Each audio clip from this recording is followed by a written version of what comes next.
এবার মহিলাদের জন্য দারুণ একটি প্রকল্পের ঘোষণা হয়ে গেল। এই প্রকল্পে আপনি আবেদন করলে এককালীন 5,000 টাকা আপনার ব্যাঙ্ক অ্যাকাউন্টে ঢুকবে। শুধু 5,000 টাকা নয়, পাশাপাশি 16,000 টাকা আরও যোগ হবে আপনার ব্যাঙ্ক অ্যাকাউন্টে দেওয়ার জন্য। এছাড়াও আরও একাধিক অতিরিক্ত সুবিধা কিন্তু এই প্রকল্পের মাধ্যমে আপনারা পাবেন। বর্তমানে কোন প্রকল্পে এই সুবিধা আপনারা পাবেন, কারা কারা পাবেন, আর এই প্রকল্পে আবেদন আপনারা কিভাবে করবেন, সমস্ত কিছু জানাবো। তার আগে প্রকল্পটা নিয়ে যে মুখ্যমন্ত্রী ঘোষণা করেছেন বা টাকা দেওয়ার বিষয়ে জানিয়েছেন সেটা একটু আপনাদেরকে দেখিয়ে দিই। যদি নারী শক্তি দেবী শক্তির কথা বলেন, 3,000 টাকা তো ঘোষিত, 28 লক্ষ ইতিমধ্যে পেয়েছে। আগামী 1 জুলাই আরও 1,05,00,000 অ্যাকাউন্টে টাকা ট্রান্সফার হবে।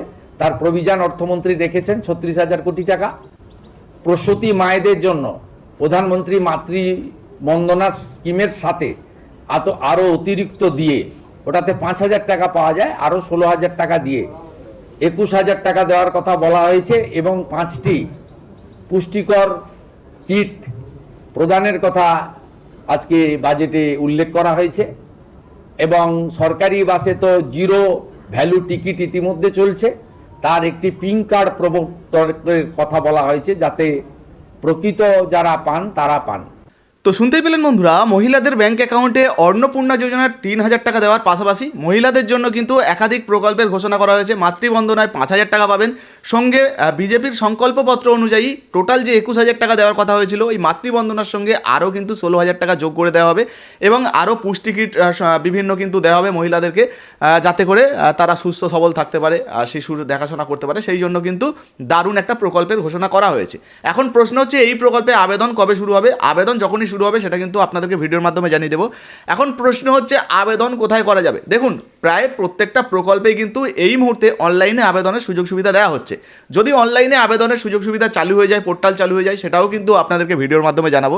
তবে এই যে মাতৃবন্দনা যোজনা, এর আগে যেভাবে আবেদন হতো, সেক্ষেত্রে কিন্তু আপনার এলাকার যে অঙ্গনারী কর্মীরা রয়েছেন, মানে অঙ্গনারী নয়, আশা কর্মীরা যারা রয়েছেন আর কি, যে সেন্টার রয়েছে না, যেখানে গর্ভবতী মায়েরা চেক আপ করানোর জন্য যেতেন, টিকাকরণের জন্য যেতেন, যে মাতৃ যোজনার যে কার্ড হতো আর কি, সেই কার্ড বানানোর জন্য যেতেন, তো ওইখান থেকেই কিন্তু আবেদন করা যেত। এই মুহূর্তে যদি নতুন কোনো আপডেট আসে সেটাও কিন্তু আপনাদেরকে জানাবো। তবে আবেদন যদি আপনিও করতে চান, আপনিও যদি এই প্রকল্পের টাকা পেতে চান, অবশ্যই এখনও পর্যন্ত আমাদের পেজটা ফলো না করলে ফলো করে রাখুন। আর যদি আপনি এখনও পর্যন্ত আমাদের ইউটিউব চ্যানেলটিকে সাবস্ক্রাইব করেননি, অবশ্যই সাবস্ক্রাইব করে রাখুন, কারণ নতুন কোনো লেটেস্ট আপডেট হলে সেটাও কিন্তু আমাদের চ্যানেলের মাধ্যমেই আপনারা জানতে পারবেন। ভিডিও ভালো লাগলে অবশ্যই লাইক দিয়ে শেয়ার করে দেবেন। ফেসবুক থেকে দেখছেন, এখনও পর্যন্ত ফলো করেননি, অবশ্যই ফলো করে পাশে থাকবেন। যারা ইউটিউব থেকে দেখছেন, এখনও পর্যন্ত সাবস্ক্রাইব না করলে সাবস্ক্রাইব করুন। আর হ্যাঁ, ডেসক্রিপশন বক্সে আমাদের হোয়াটসঅ্যাপ চ্যানেল, হোয়াটসঅ্যাপ গ্রুপের লিঙ্ক দিয়ে রেখেছি, ঝটপট কিন্তু যারা জয়েন হননি, জয়েন হয়ে যেতে পারেন। ভিডিও ভালো লাগলে লাইক দিয়ে শেয়ার করে দেবেন। ধন্যবাদ।